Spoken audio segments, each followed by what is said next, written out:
From Tally to Cali, It's time to wake up. Wake up! Wake up! Warchant.com is your ultimate Seminole sports source. And this is Wake Up Warchant, presented by Corner Pocket Bar and Grill. One more corner pocket. Now here's Warchant.com's Aslan Hajavandi And Corey Clark.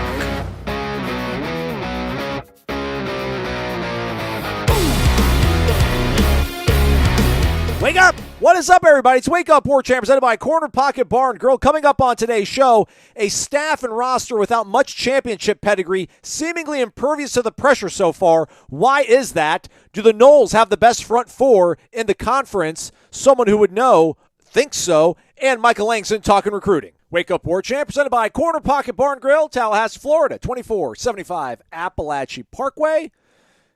You know that already. CPTallybar.com, the website. You can always hit the QR code on your screen. It takes you right to the website. Lunch specials Monday through Friday from 11 a.m. to 3 p.m. But on Tuesdays, Bill, owner, patron of this show, we're a patron of his.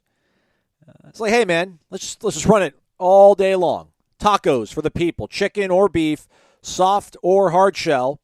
Soft tortilla, not soft shell. I mean, because if you're going to have a soft shell, it's, right? It's like jumbo shrimp, right, Corey? You can't be a soft shell. I think shells can be soft, right? I mean, like a baby turtle, Yeah, that counts. Nonetheless, all day tacos at the Corner Pocket Bar and Grill, leading into the much fabled, the much ballyhooed, the much enjoyed, the much celebrated trivia night, 7 p.m. sharp at the Corner Pocket Bar and Grill. Go check it out, and don't forget, our guy Grumpy BK, who seemingly replies to every post I put on the Tribal Council whenever I post a show, Corey, said that he'll be in the RV lot with his family, but he's considering venturing to Corner Pocket as long as I show up. So this is my RSVP. This is my admission. I will be there if you'll be there, Grumpy BK. Oh, sweet. It's like a match made. Man, there's some dudes, man, like Grumpy BK. There's some Smooth Knoll, I think might be their name on Twitter. Danny Krantz, I think. There's some dudes that just constantly either like the tweet of our show every single time or engage, comment on the thread we'll post on the board. So it's like, all right, man, you like the show, it seems like. So I'll come and hang out. I'll do what I can. Corey Clark doing what he can to be here, making himself available. Don't want to call it your Jordan flu game, but kind of close maybe for the next 20, 30 minutes. No, it's just, a little bit of stomach issues. Be honest with you, Aslan, I thought it was a hangover from Saturday. Saturday, I woke up not feeling great at all, and I didn't feel like I got after it Friday night. Couldn't. It was a noon game, but I just woke up feeling not great. Rallied, had a good Saturday for the most part, pretty good Saturday night. Again, didn't go crazy, didn't drink. Sunday, didn't drink at all, felt pretty good. And then, Monday morning, woke up not feeling great again with the stomach. Just some stomach issues. I'm fighting through it. But I'm here for you guys. But if I don't have the life in my voice that I normally do, that's why. All right, let's talk. Let's do what we do on this show here, Corey. Monday's talking day when we hear from Coach Norvell and the coordinators. I guess I'll start off here with the head coach, obviously. Seemingly, I need to stop using that word. That's like a crutch. It's my new I need to stop doing that one as well. Man, he's respected every team they've played. He said the right things. I really do believe he realizes that they have he's making it sound like they're realizing they've got a big challenge on Saturday night. We'll talk about it throughout the week. I don't think it's nearly as big of a challenge as maybe we're going to hype it up to be. But, hey, man, it's a night game in Doak. They're a top 20 team. Let's get after it. Let's get lathered up. How did you like the way Norvell addressed having to play a team that's undefeated and vying for you and jockeying alongside of you in this ACC this season?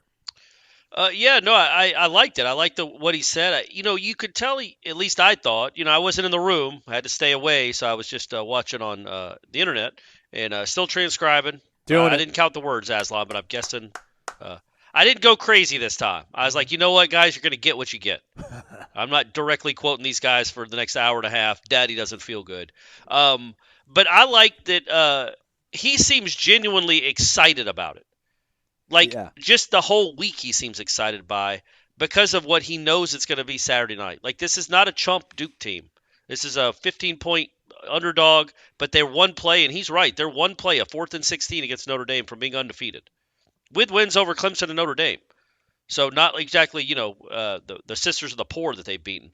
But he really likes – it seems to me Norvell seems genuinely excited about what that atmosphere will be like and how his team prepares for this game, knowing that they're going to take Duke seriously. That's the vibe I got from him is, they're going to be a challenge. He said they were very well coached, which we know. I think it was really telling how excited he was about this moment for his team.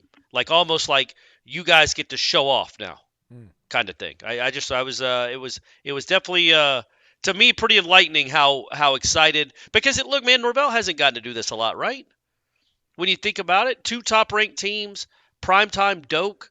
Where you're favored, like you feel really good about your chances. Like Notre Dame 2021, I mean, yeah, you felt okay, but you were the underdog in your own stadium for that one.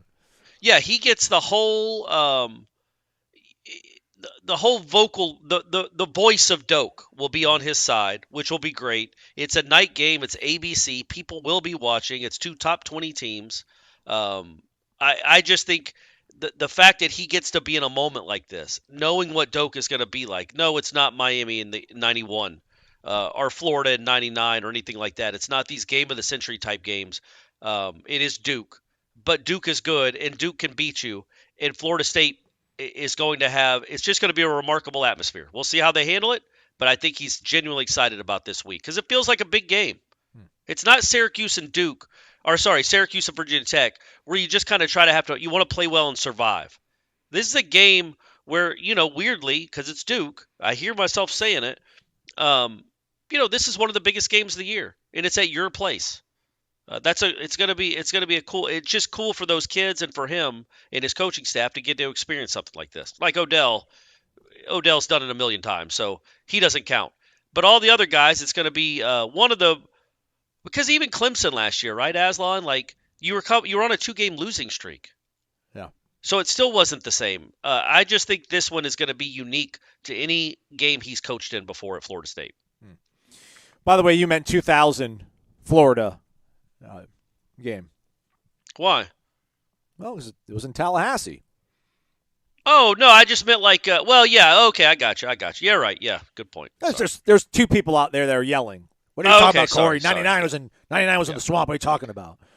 Just cleaning up for that. My train of thought there was I chose the game of the century, the 91 game, but I happened to choose one of the ones they lost. So I just went to 99 Florida to pick a game they won. So I wasn't just choosing a game they lost. But they won 2000 Florida. Correct. You weren't there, which was unfortunate because, you throw fastballs high inside, makes the press conference a little bit more entertaining or more enlightening, rather. Not entertaining. I try to be entertaining. You try to be enlightening with what you ask. But, towards the end, I asked him about, I don't know, man. This is weird. Maybe because my first time covering this team, being this highly ranked, when I was in Mississippi in 2014 and Ole Miss and Mississippi State were like on this collision course where it's like, man, the Egg Bowl might decide who makes the playoff. Every weekend was so huge. You could feel the intensity. Like even being in Jackson and being 3 hours from Oxford and 3 hours from Starkville, like you could feel it just being in Jackson around all these fans. And I don't know if it's like me being just not emotionally invested in Florida State anymore, but they're number 4 team in the country. They're 6-0. They're on a path to be in the playoff for the first time since 2014, all these things. But I don't know. This team to me does not feel like they feel any pressure from this or kind of even realize what's at stake every single week they show up on the field. And maybe a large part of that is that they haven't played great competition here the last 2 weeks. That changes this week. But I like when Norvell talked about, like when I asked him about, your team is seemingly insulated from this. How are you? And nobody on this staff, sans Odell, has really been part of a team that's been in this position. They seem to be handling it well. I like how he pointed out, listen, it works out both ways. He's like, when you're not winning, it's the same kind of pressure as you feel now where you want to continue to stay on the winning track and keep stacking wins on top of each other. And I never thought about it that way because this isn't like this has been this slow climb, right? They didn't go from middling around and being like a 7-8 win team. I mean, you go from winning 3 games year 1, winning 5 games in season 2 to where there's pressure on you to win. And every single week, it's like if you don't win, people aren't necessarily calling for your job, but you feel that heat and that pressure. So maybe like in a weird roundabout way, they kind of are built for this. I mean, is there anything to that? They're built for handling pressure. Yeah, because they had to handle the other side, the other pressure side of this, where it's like when you constantly lose and your back is against the wall every single week, and you're going to get it on social media, and you're not going to get any love from the national media, and you see Dabo Sweeney doing victory laps and making you a punchline, like you're defending against that kind of pressure, which is a different pressure, but it's still, you feel it. There's that same weight. Yeah, man, I would hope. I really do. It's a good point, and I would hope. I might even write about that this week or after the Duke game if they win that one. You're welcome. Good job. But that I do hope, and I mentioned this before, that they just more than get nervous about it, which you should always be a little nervous before a football game. That's that's sports, that's life. But the weight of the pressure of the expectations, you really hope that doesn't. I just don't feel like they would succumb to that. I don't either. Why is that? That's but a crazy I think it's thing. Because this is unlike any top 5 Florida State team we've ever had, we've ever covered, ever talked about, ever watched. It just is. Again, I'll keep bringing it up. Obviously from 87 to 2001, they had guys that were parade All-Americans all over the roster. And all those guys went to Florida State expecting to play for national championships and win national championships and go to the NFL. This crew ain't that. This is a crew of Tatum Bethune at UCF, Kalen DeLoach, who's a fifth-year guy, Dennis Briggs, who's a fifth-year guy. Again, Jared Verse from Albany, Trey Benson from Oregon, they didn't want him. Johnny Wilson of Arizona State, they didn't want him. Keon Coleman, his home state school, LSU, didn't want him twice. Jordan Travis wasn't wanted not only by maybe Petrino wanted him. I don't know. Petrino got ousted there. But he wasn't wanted by Louisville, and he wasn't wanted by Willie Taggart when he got to Florida State. So all these guys have chips on their shoulders, which I hope, because their journeys are so unique. They are not the Johnny Schoolboy All-Americans that all go to Georgia and Alabama, which is like, yeah, where you would feel pressure. Like, golly, I hope we're not the worst Alabama team of the last decade and actually lose twice this year. That would be embarrassing. Or now Georgia, now that they've lost Brock Bowers. Oh, man, I hope that didn't screw up our chances to three-peat. They can play a little tight because they're expected to be great. Nobody on this football team was expected to be great. Now, it looks like it could be a great team, but who of these players, save for what, Hakeem Williams? Like Hakeem Dent? Does that count? A 5-star from half a decade ago? Like, that team wasn't great, though, at Palm Beach Gardens, yeah. No, but I'm saying he was a 5-star recruit. Yeah, right. So they don't have many of those right now, anyway, that are making an impact. So I think that could be I actually think that could work for them. Like, isn't this cool? Like, having the attitude, man, isn't this cool? That we were kind of the no-name, under-the-radar dudes at whatever school we used to be at, or even when we chose Florida State, like Marqueston Douglas. I don't know who else was recruiting them. I could promise you it wasn't Ohio State. Morlock is from Shorter College. Anybody here ever know where Shorter College is? Stand up. I do, because I'm from Georgia, but I understand why y'all don't. And now Jeremiah Byers, UTEP, Casey Roddick on a horrible Colorado team. I don't think he was in the assembly. I don't think he was in the room when Dion came out and told him that he had better luggage coming. I think Roddick had already left by then. Yeah. But that was the team he had been on, was that awful Colorado team. So I hope they're kind of looking at it like, man, this is awesome. Why not us? This is fun. Nobody expected this. Let's just enjoy it. And let's be in the moment, which is what Norvell talked about, that they do a really good job of being in the moment. It kind of reminds me of the Braves. I always bring it back to the Braves. I don't know if you know this, Aslan, but the Braves aren't playing anymore in this postseason. Are they going to fix it? Will they fix the postseason, Corey? Was this enough? Yes, they will. I do think they're either going to make that 5-game series all home games for the higher seeded team, or they'll make it a 7-game series, or the Braves can get a automatic berth in the World Series. All right. How about that? If you have the 2 best records in the league, you just go to the World Series. I'm with it. It's the 50s. Yeah, forget about it. By the way, that's how the Yankees won every year, folks. They never had to deal with the playoffs in the 50s. Really? They just went straight to the World Series? No, the playoffs didn't start, I don't think, until 1969. Huh.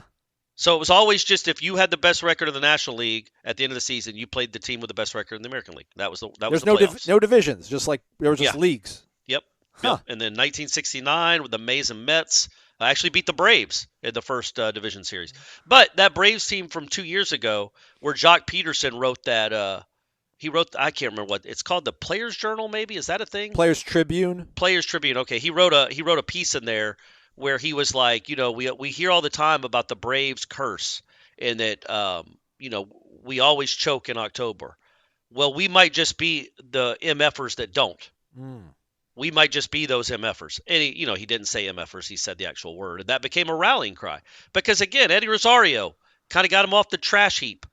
Jorge Soler, Jock Peterson, they made all these trades for like these journeymen, and they came together. They got in October. They didn't feel pressure. They're like, "Hey, man, we won 88 games. We're not even supposed to be here. We're certainly not supposed to beat the big bad Dodgers and then the Astros." And they did it both times. And maybe that's what Florida State is doing, and that's why they won't succumb. They can get beat just because they get beat. They don't play well, but I don't think it'll be because they're too tight. Does that make sense? Oh, absolutely. No, I agree with you. And some people might be saying, "Well, hey, listen, Aslan, they just beat the teams that they've had game pressure against, Boston College, I guess Virginia Tech to a certain degree. Those aren't highly skilled, laden with talent teams." And it's like, I get it, but also, listen, you're down a half against LSU. Plenty of football left ahead of you, but you could have maybe had some doubt creep into you, like maybe we're not as good as we think we are, or things of that nature. The game against LSU last year, to squander that one away and be on the cusp of having to go into overtime and not having really any momentum on your side. They've been in those situations where there has been game pressure on them, and they've been given reasons to kind of maybe fold, and they haven't. So I think that kind of goes hand in hand maybe with some of the reason that they're able to handle this pressure quite well, because I don't even know when like the national spotlight would really even turn up on them either, because after this, especially after they make it past this Duke game, which is at home, Riley Leonard, according to Mike Elko on Monday, is day-to-day, which I don't even know, even if he does play, what sort of percentage he's at. But yeah, we should talk about that real quick, because Norvell was asked about it, and so was Adam Fuller on Monday, and they both said you got to prepare as if he's going to play. Yeah. But what I thought was interesting was when Fuller was talking about Riley Leonard, number one, I'm not sure that he knew the backup quarterback's name. So he kept saying the other guy. But also, he talked about, you look at that Notre Dame game, anytime they needed a big play made, he made it. And then he added with his feet. And then he said, we'll see what that looks like on Saturday. Meaning, even if Riley Leonard's playing, he won't be that Riley Leonard that can turn a 3rd and 8 into a 12-yard gain and extend a drive. Just because if he couldn't play last week, he's not going to be healthy enough you wouldn't think. I guess things happen. You wouldn't think he'd be healthy enough for his legs to be a big factor. Yeah, and if his full complement of him, Yeah, and if his legs aren't a big factor, then that whittles down his effectiveness considerably, because he can get it outside the pocket. He throws really well on the run. He can make all the throws, but his athleticism is such a big deal. And even if he's slowed at all and not that guy, that's a huge deal. So it'll be interesting to see what Duke does, but I guess you'd rather play the backup. But if Riley Leonard can't move, that completely changes what Duke does offensively. And they're not a great offense either way.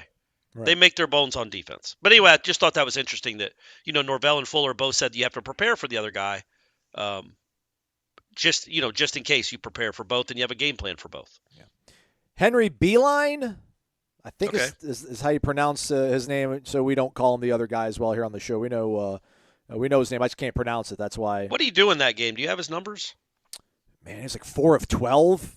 Yeah, I know he was 4-11 in the first half. He did hit a long touchdown pass, I think. Yeah. I mean, they only threw one pass in the second half, so that's how it works out. But he threw a pick. He threw a pick on like their first series too. Yeah, and that's what led to the only points that North Carolina State had. He was 4 of 12 for 107, 2 touchdowns and a pick.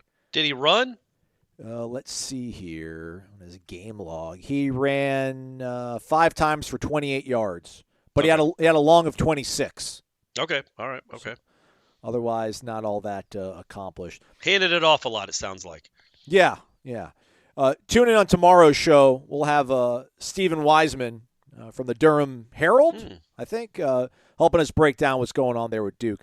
Yeah, so to finish that thought, I just think, if they get past this one, and, I think Clemson probably beats Miami this coming weekend, the national spotlight's not going to be on Florida State. Like that Miami game will not be a primetime game probably.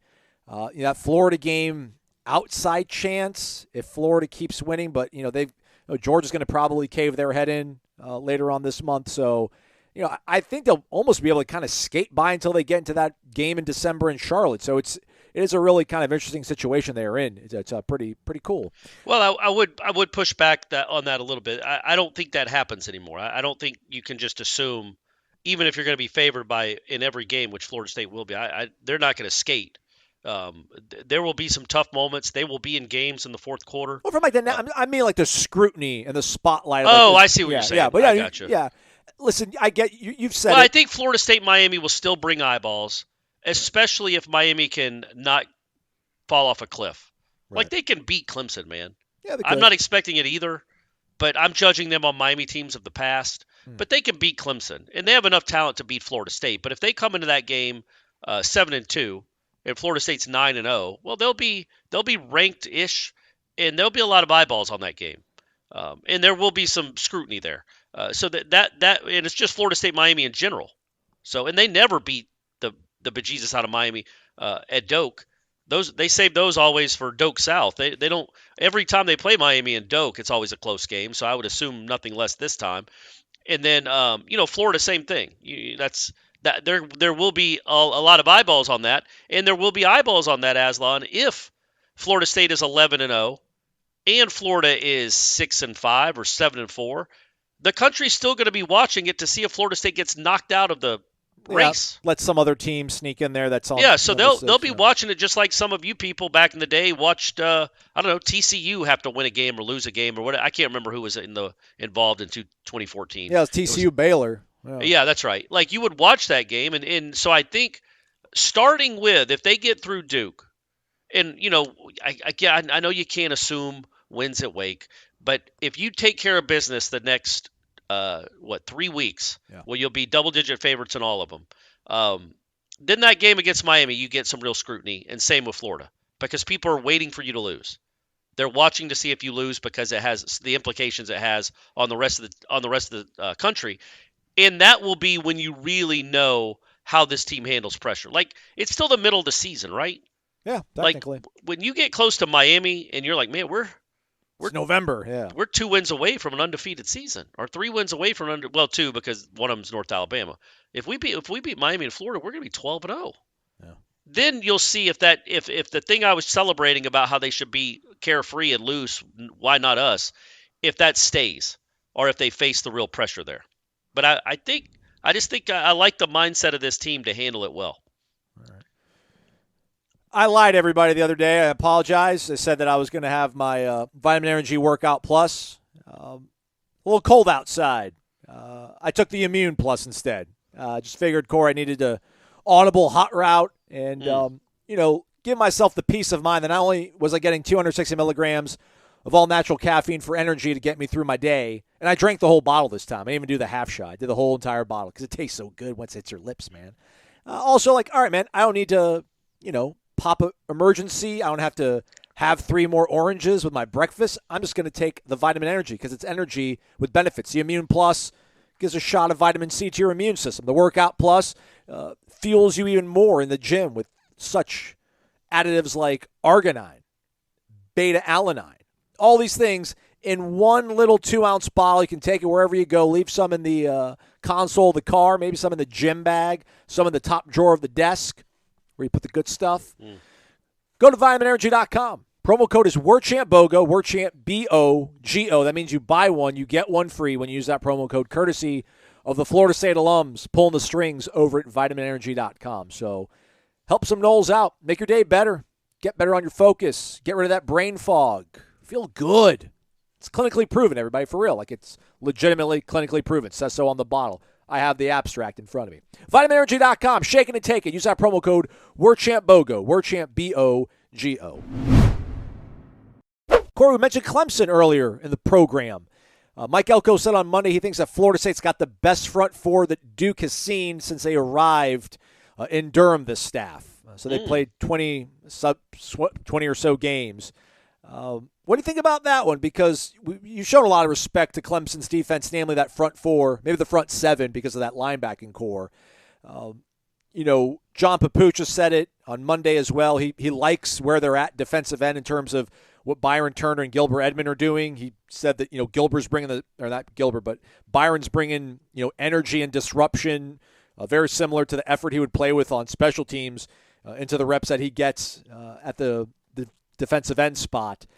Is Florida State's defensive front four, or is that the best front four in the conference, you think? Or you still got Clemson sort of envy to a certain degree because of what they've just done for so long? I think the front four is right on par with Clemson, especially because the bodies they can rotate in there.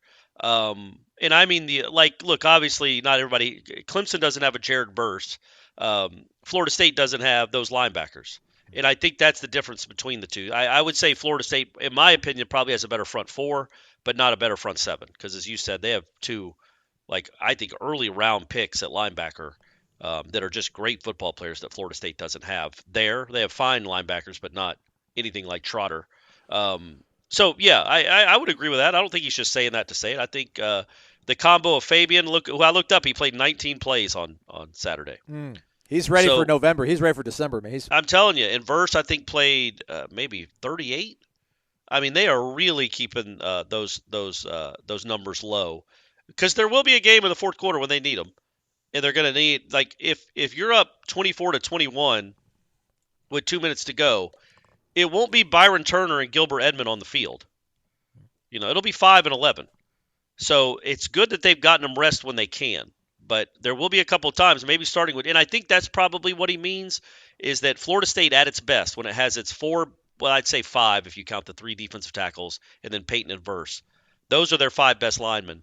If they're rotating in just sparingly, that's as good as there is in the conference. Yeah, I mean, there's a chance all 5 are NFL players: Farmer, Fisk, Lovett, Verse, and Peyton. Yeah, you wouldn't be surprised if all 5 of them end up on NFL roster someday. Absolutely not. No. Who do you think they had 68 reps, 68 snaps, Syracuse's offense, and then Florida State's defense? What do you think was the most snaps played by one Florida State defensive player? 47? 41. Fentrell and Renardo. Okay, all right. So, Tallahassee got some burn. I didn't realize that. Somebody sent me a DM on Warchant like, hey, man, I didn't realize Tallahassee was in the mix. I'm like, how did I? I saw it on PFF on Monday when I was looking through the stats. So, injury stuff. That's maybe we buried the lead a little bit there, Corey. Feels like they're going to be pretty close to full strength. Bless Harris was really close last weekend, Norvell said, and thinks he'll be ready to go. Said he could have played in an emergency, right? Yeah. And that he was really close, but they held him out another week, but he definitely expects him to be back this week. And then Johnny Wilson made significant, maybe I don't say significant, but he made great progress. I think might have been the adjective used, great progress over the weekend, and they expect to have him ready to practice. So, if he practices, I can't imagine he would not play. I thought he said he practiced on Sunday. Okay. When they do their kind of we've never gotten to watch one of those Sunday practices. Yeah, Sunday's a walkthrough. Yeah. But he was involved, and some of it's not a walkthrough because some of it's with the younger guys trying to get them real live reps. So he did say he had reps on Sunday, and that he expects him to. It sounded like he expects him to practice the whole week, which again, that's pretty important when you're facing a defense as good as the one you're facing. Yeah, it's crazy. You see like Keon is able to fill in when Johnny's out. I guess with Duke's secondary, you obviously want to be at full strength. Does it, if they didn't have Johnny available, would it affect your confidence level at all with Florida State's ability to match up and move the ball against Duke? Yeah, because I think Duke is so well coached, they're going to take some things away that you don't expect to be taken away. They're going to confuse Travis on a couple of plays where he thinks he's going to have a read open at the snap that is not open then. And that's going to happen multiple times a game. It probably does against every defense. But against this defense especially, they're really good. Just listening to the way Atkins and Norvell talked, they're really good about recognizing what they're supposed to be doing and playing very fast and smart, which I know. I get it. It's Duke. That'd be weird if they weren't smart. But so they're always kind of in the right place, and they do a good job, I think, of disguising and trying to confuse quarterbacks. So if Jordan Travis is confused a little bit, well, you still got the ultimate safety valve. you can just throw it up.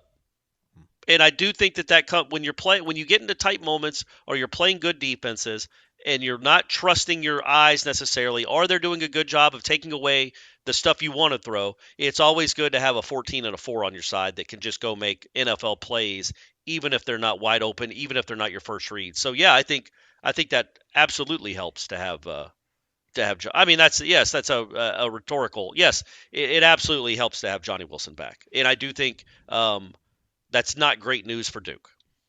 I think I was confident either way. Certainly wouldn't say, Johnny, rest up an extra week if you're ready to go. By all means, let's. Right, that's what I mean. You would not hold him for this game. Yeah.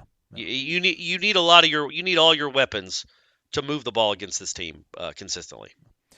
What did you think about Atkins' response? I guess when asked about, or maybe I think Norvell was asked about, the difference when they have certain guys in on the offensive line, because they do want to rotate. They want to have those 8 guys ready. Do you think they really want to continue to go with 8 to be ready, to be fresh, to be healthy in November and December possibly? Or do you think maybe now they're getting kind of a better picture of who are the best 5 and who does what best, and maybe they shorten that rotation? Do you think this is something that they're fully invested in and they're going to continue to roll with it as the season progresses? No, I think they're going to continue to roll with it. Now, we don't know about Darius and his health. He didn't play the second half of that game, I guess. And Norvell said they'll see. He'll progress throughout the week, but he goes down maybe just in time for Bless Harris to be back, which is good. So, but then you wonder, what's it going to look like? So, is Bless Harris going to alternate with Jeremiah Byers on the right? Is Bless Harris going to play more for Robert Scott at left? What are they still going to do? They might have, instead of 8 for 5, they'll have 7 for 5. But yeah, I do think that they, what Norvell said. I think it was Norvell. Maybe it was Atkins. It wasn't. He was like, we're just getting these guys to play. We're letting these guys play. It doesn't have to do with one person does something else better than this person. And I think that. I guess that's the truth, and I guess I don't know the rhyme or reason as to when they put in a player, but I do think that they like the results. They like having these kind of options because, look, sometimes maybe Robert Scott just can't block Duke's defensive end. Just can't block him. He's having a bad day. He doesn't feel great. Whatever. He feels sluggish. He is sluggish. It is good to have a guy that you can count on, that you can just send in. You don't have to just wear it and be like, well, I guess we're just going to have to live with Robert Scott, not being able to block this guy. And I'm sorry I'm putting that out there. Yeah, Robert. why putting Robert, man? My fault. I was just using you as an example. I know you'll be able to block him.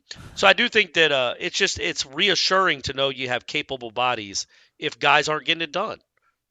And don't you think wouldn't it make you play better knowing if you screw up a couple of plays, you're coming out? Because there's a guy that can actually replace you? Yeah, I don't want to lose grip of this app. So yeah, that's a good point. Very good point. Very good point. There's one other thing on the mind here. I meant to ask this. I should have asked this instead of the question I did ask Norvell. If I don't get it in later today, I'll ask him on Wednesday. Worth asking him about Daryl Jackson, you think, Corey?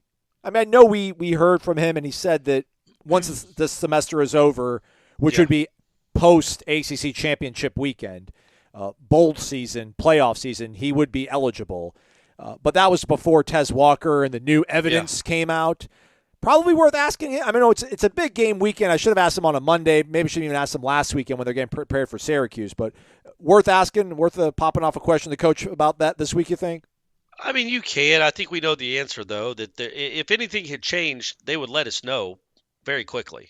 So it would just be more about him being frustrated with the process. But, yeah, I mean, the fact that Walker at UNC had 3 touchdowns, that was, that it shows why they wanted him so badly. And maybe you could do it with that as the context. It's like, look, we all saw why Mike Brown wanted Walker eligible. I guess, what would Daryl Jackson mean if he could be eligible? But I just don't think he can be, or they would have done it by now. That was 2 weeks ago. Yeah.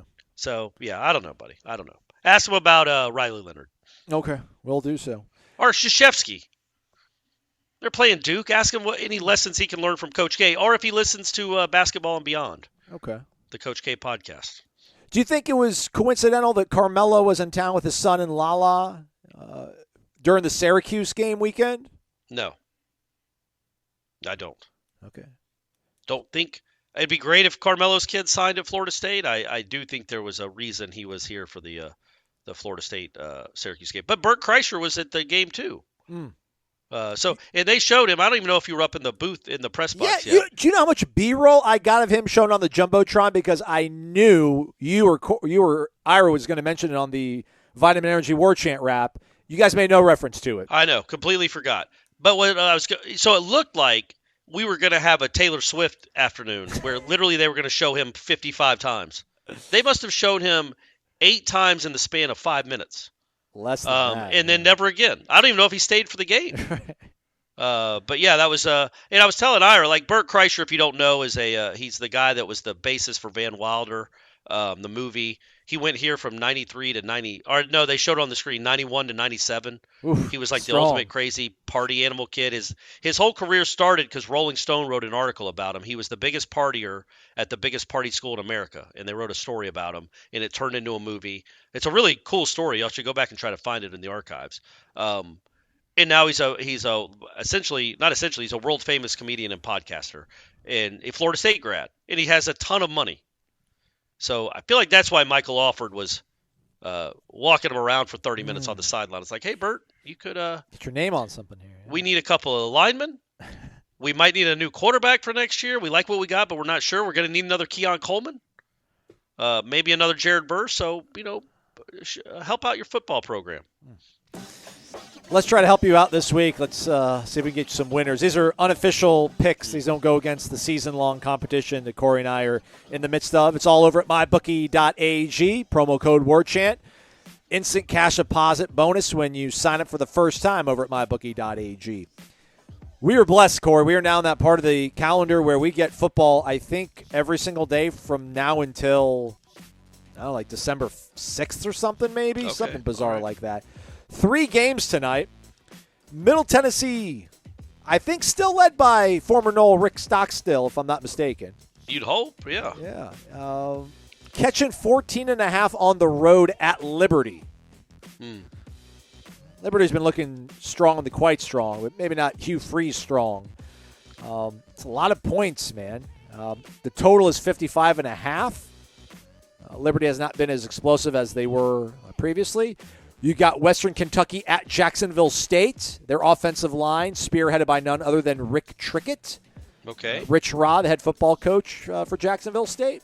Jacksonville State is getting 7 at home against Western Kentucky. Total is 60. And then Southern Miss at South Alabama. Southern Miss getting 17.5 in Mobile against USA, the Jags. That team is falling off a cliff. They're 17-point underdogs to South Alabama. 17.5, yeah. Yikes! You know what? I think the Golden Eagles are going to rally. Oh, okay. Yeah, I think they're gonna only lose by 14. Okay. Jacksonville State at home getting 7. Like is that a general principle game where they know something we don't know, so we have to be all over Western Kentucky? Buddy, I can tell you when we're talking about Western Kentucky and Jacksonville State, they know everything that I don't know. I don't know anything about either one of them. I forgot that Trickett was even coaching at Jacksonville State. Yeah, he's back, man. He's back.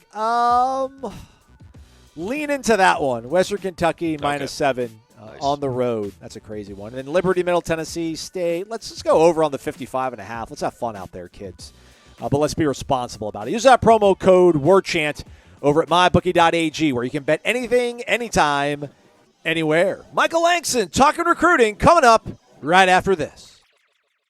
As advertised, Michael Langston here on Wake Up Warchant to talk recruiting. Also a standalone video on our YouTube channel. So you could have listened to this. Hopefully it works out. You could have heard it before on the Wake Up Warchant podcast, which you should subscribe to. If not, welcome to YouTube. Here it is. Michael, how are you, man? It's been a minute since we've hung out. It has. I'm doing good. We're finally starting to get some, meaningful home games, and certainly, we saw that with, last few weekends as far as hosting visitors, and now, we got a big one. You got the next 2 big home weekends. There's going to be, a lot of, top prospects, and FSU's just rolling. I mean, they just got it rolling. They've done everything I think they wanted to do to get to this point. Now, now they get to go maybe take a step further with these recruits and in their season, and really just take a big jump. 6-0, ranked top 20 team comes to town, primetime game. I don't know if we're at the point where this might be a bigger weekend for visitors than the Miami game, which is Miami's fault, not Florida State's fault. So figure it out down there in Coral Gables. But before we talk about this coming weekend, Michael, let's reflect maybe on last week. I know it was maybe a smaller contingent of future classes down the line, but who were some of the big names that were on campus for the Syracuse game, and what sort of progress did Florida State make for those players in maybe the 25 class? Yeah, I think there was a handful of 2025 guys that were really good, but the guy that I got circled that we found out late that visited was 4-star defensive tackle Artavius Jones. He's a Miami commit. Ironically, the Miami game coming up, but he's a guy that, I think this was one that I felt like the needle was being moved, where he was much more interactive with FSU fans afterwards, even chopping it up and taking pictures, and you could tell there was a different excitement level, the way he thought about FSU, and I really think the momentum is pretty strong with FSU. I think a flip is very possible, even to the point I'd say likely, based on how things are trending too. One with Miami, but also just what the FSU defensive line looks like, the product looks like on the field. This is a perfect game for him to visit because it was really dominated by the defense as far as what they did in the game. And I think the fact that they're not far away from home is certainly an attractive thing. But I think also the way he feels about Odo Higgins is a big deal throughout this process. Why he's kept visiting. It's why he's been here a few times in the spring, and then come for this game, and he's coming next week for the Duke game. And I think that's if that happens, I think I was kind of close to maybe saying, hey, it's likely gonna be FSU, but I think if he does visit, I think I would lean towards hey, this is gonna happen for FSU, and it looks likely. So I think some big momentum building there for FSU with Artavius Jones and kind of what they're doing on the field. Artavius Jones, 6'2", 285 out of Blountstown, rather, 4-star consensus guy. I don't want you to put a specific date on him, Michael, but if he were to flip, do you think it would come soon after a visit, or would it be one of those things where when it comes to signing day on December, at that point he would then, kind of flip? Yeah, there's no indication that it's imminent right away, but I mean, it could certainly come at any time. And if he visits again and you get a big win and he just feels like, hey, this is everything I need, then I could see it pop, but I haven't heard anything that leads me to believe hey, it's going to be imminent. But I do think he might take it around and let the process go. But I think things are trending the right way. That there's not a timetable, so it could pop. Or either way, this thing's feeling outside of something surprising happening or Miami turning around the season or something. I think it's starting to trend in a positive direction for FSU. I just don't know a timetable on it, but I would just say it could come at any time, just really when he feels right. Well, one of the big headlines from last week, Michael, that vaunted, coveted 5th star given to Luke Kromenhoek, bell cow, some might say, of that 24 class. But when you got KJ Bolden, Charles Lesser, it's really hard to identify who's the biggest name on there. But what does it mean to Florida State's class to be able to – does it matter to other recruits when, obviously Luke's film speaks for itself and the programs that are interested in him, but when he gets that 5th star, is that most just for the fans to feel good about, or is that something that can help out Florida State's chances recruiting other players? I think it's more so for the fans that I think a lot of people viewed Luke as a 5-star talent anyway, just from a recruit standpoint. He's very well liked. There's a lot of guys that know what his talent is. He's played teams both in Georgia, Alabama, and even some in Florida. So I think most of them thought hey, this is a guy that we feel is one of the top players in the country, and it's good to see Luke get what he deserved since he's been there. And it also I think it speaks more to their evaluation of what they do when they evaluate guys, that FSU was on him early when he was just a 3-star, when he was just a guy that looked good. You have some stuff you could work with, but then the last 2 years, his development as a quarterback is just taken to another level. And FSU saw some things early that just felt like the fit was perfect for FSU, and then they took a chance and they said, "Hey, this is our guy." And there was a lot of guys that were already rated 4 and 5 stars that they could have went after, and Luke was the guy that they just kind of circled and said, "Hey, this is our guy," and just really build off that. And I think a lot of recruits see that their eyes for talent early as far as how good a guy is and how they mesh into the system, what FSU's doing. And I think that alone, I think, is the biggest takeaway of their evaluation of talent of guys that can come in there and help them that are really talented and not just focus on just the stars at that moment. So I think recruits realize just what they do with evaluations, and I think certainly brings more buzz when you have a 5 star type quarterback. But I think overall, I think it's more about the evaluation of the player in general. All right, Michael, let's look ahead, I guess, to this upcoming weekend here at Florida State hosting Duke. It'll be a top 20 matchup in Doak Campbell Stadium, primetime, ABC 7:30.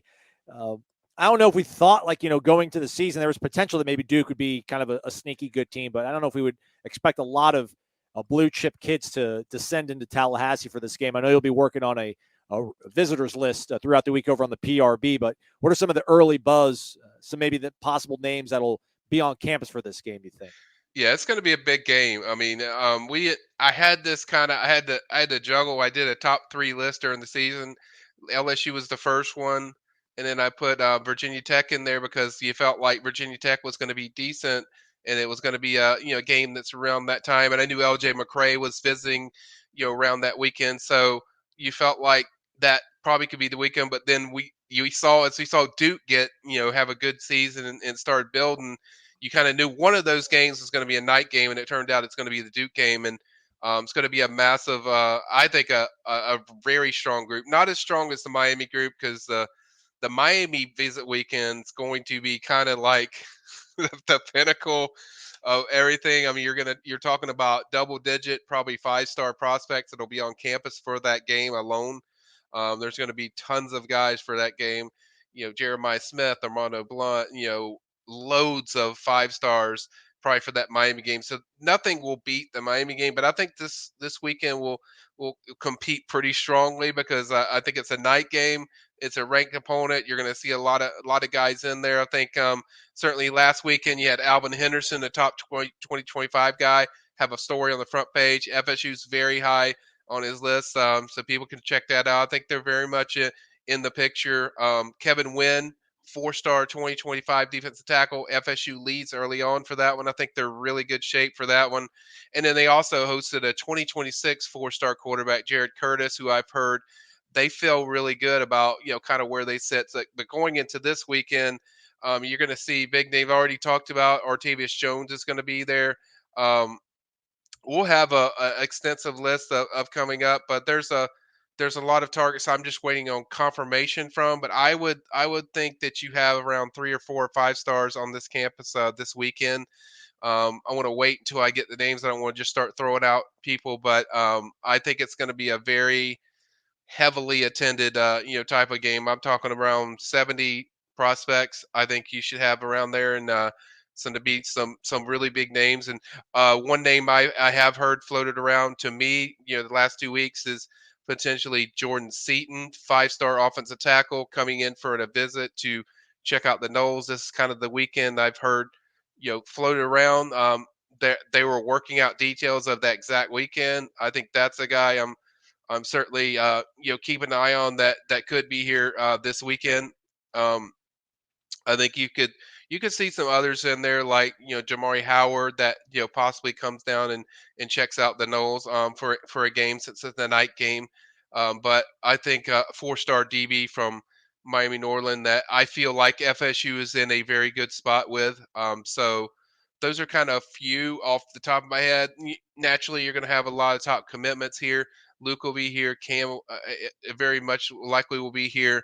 I expect Landon Thomas to be here. Charles Lester, even KJ Bolden has expected that he's likely to come back. He was here a few weeks ago. So I think you'll have a lot of the top commits that are there. And I think you'll have some big names that are uncommitted both 2025 and 2024. I think, guy like 4-star wide receiver Jamie French is a possibility from Jacksonville Manor. He's a teammate of Jamel Jones, the quarterback that's committed to FSU, 3-star. So I think there's going to be several names that I'm eyeing. Obviously, we'll get the list as we go on this week. I'll probably post that around Tuesday. We'll get the expected guys that are coming from our FSU intel side of things of just confirming of the total list, but I think there's going to be some big names going to be pretty loaded. I think FSU fans are going to be pretty excited about, I think the type of talent that's going to be coming in. I think a lot of it will be 2025 because there'll be some in there 2024, but I think you got to expect that there's not a lot of room for movement. You're talking about maybe 5 guys that you can add in the class to finish it off, but I think a lot of it will be 2025, but I think it's going to be some damn good ones. Damn good 2025 guys and some mixed in 2024. So I think it's a big weekend, especially for it being a night game. That I think FSU wants to, make a statement of where they're at as a program against the rest of the nation. Yeah, it's wild, man, because we've been kind of reconditioned now to think that, this incoming recruiting class, like the 24 class, is pretty much all said and done. But I mean, you pointing out the fact that perhaps a guy like Jordan Seaton could be on campus for 24. Jamari Howard could also be on campus. That's great because these are guys you could possibly add to your roster here in the next 45 days or so with the way the calendar works out, that early signing period. Has Seaton been on campus before? Yeah, he went here in the spring. He visited, I want to say around March or around that time. Visited and got a feel for kind of what they do in practice. Really liked it, but I think really it started surging a little bit with FSU, a little more once the season started. That LSU win, then once they got the Clemson win, then it started getting kind of more serious where he was talking to them more. There's several schools involved. Florida's area involved. Alabama's the leader that we hear in the race, but I think FSU is certainly a school that's on his mind. I think he visited Colorado as well. I think there's several schools involved, but certainly FSU is a team that he's always really been intrigued with Coach Atkinson or Coach Atkins, excuse me, and so there's a lot of excitement building around FSU, and he's not alone where it's just guys that haven't visited. I mean, there's been guys that have been mentioned to me that I'm not ready willing to mention until I see it set in stone that they've confirmed with me, but there could be some new names on there that 24? Yeah, 2024 that I haven't talked about. They're either committed somewhere or they haven't committed yet, that they're come back and they're going to check FSU out in this game. So that's just something that, to keep an eye on. But once I get confirmation on, a lot of these visitors, and I will certainly, we're certainly going to pop it up and break it down throughout this week. We'll have, I'll have a big preview like I always do for these big games for the guys that are coming and what to watch. But I think it's going to be a pivotal weekend for FSU to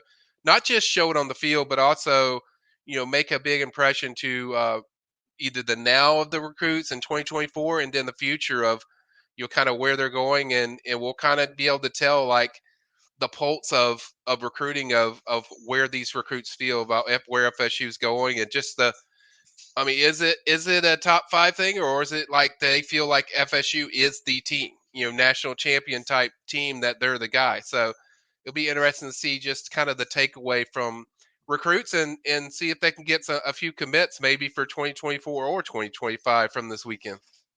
Keeping you longer than I promised. I'm sorry, Okay. Michael. Get you out on this one though.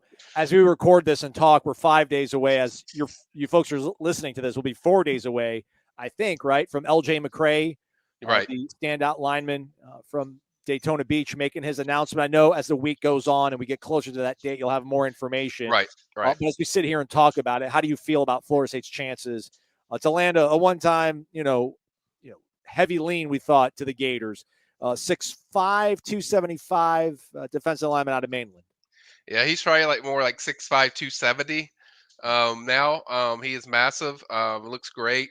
I feel a lot better than I did even when I went to my visit a few weeks ago, and I stopped by the school with LJ. It felt good that was going into his official visit weekend, and then after the official visit weekend at FSU, I started to hear a lot more momentum, creating and building with FSU compared to what I've been hearing, even before the visit, or even certainly before that. I thought like Florida, Georgia were the teams I've heard. Now it's like you hear it feels very confident in saying like FSU, Florida type of battle, and it's close. It's not just like, well, Florida's the team mentioned. It's like I hear more excitement around Florida State when it comes to that area, but it's really close. He's kept things really close to the vest. He doesn't share a lot, but the confidence has certainly has picked up based on the intel I've got, around the FSU side, and then in Florida, I think sustained that they feel like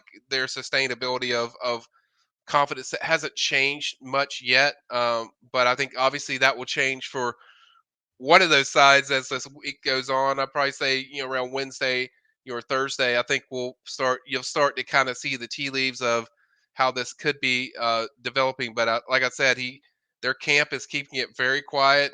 There's not a lot of chitter chatter, but there is, still the confidence that's sustained from both sides. But I do think I will be surprised if it's not one of Florida State. Georgia will be a mild surprise, but still, I think those two teams are the ones that I hear the most frequent buzz around with McCray is FSU and Florida.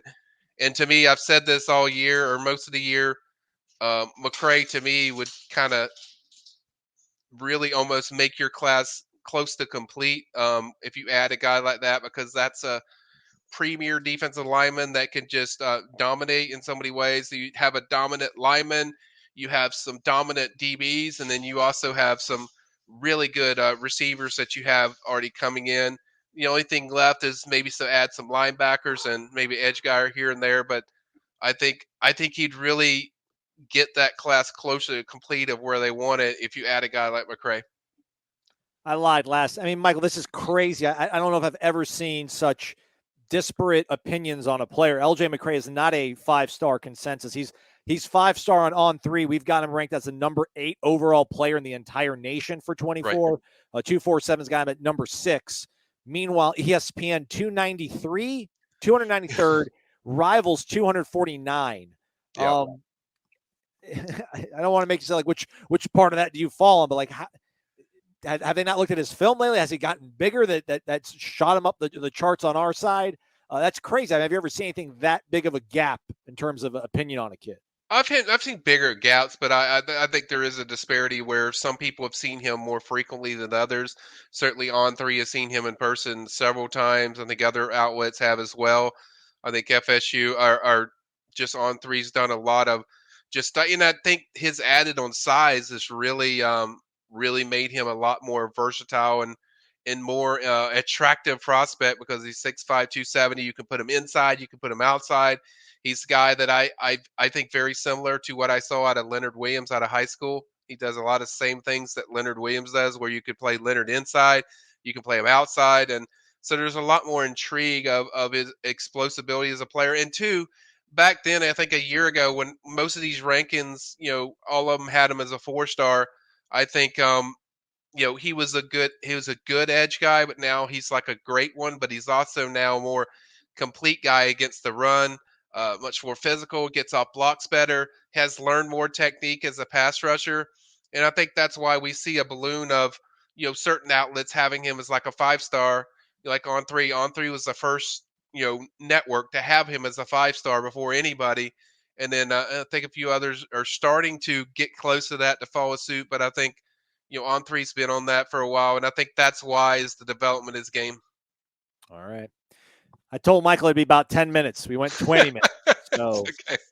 Hit the thumbs up so Michael's time was well worth it. Michael, man, we appreciate the time as always, and especially the information, man. Thank you. Anytime. All right, that's a wrap for us. We'll be back tomorrow per usual. We'll have a live show Thursday, 6 o'clock. That'll be your Friday podcast. Thursday's podcast will be none other than the Renegade Express taking all your questions. We'll have a thread over on the Tribal Council. So get involved over there. And then tomorrow's show, again, we'll have Stephen Wiseman giving us some more insight into the Duke program and some practice observations as well. So we got you covered. Jeff Cameron show will be Wednesday, Thursday, Friday. But later today, 1 to 3 o'clock, Seminole Headlines, Register Sausage, Birch Orthodontics, support the programs.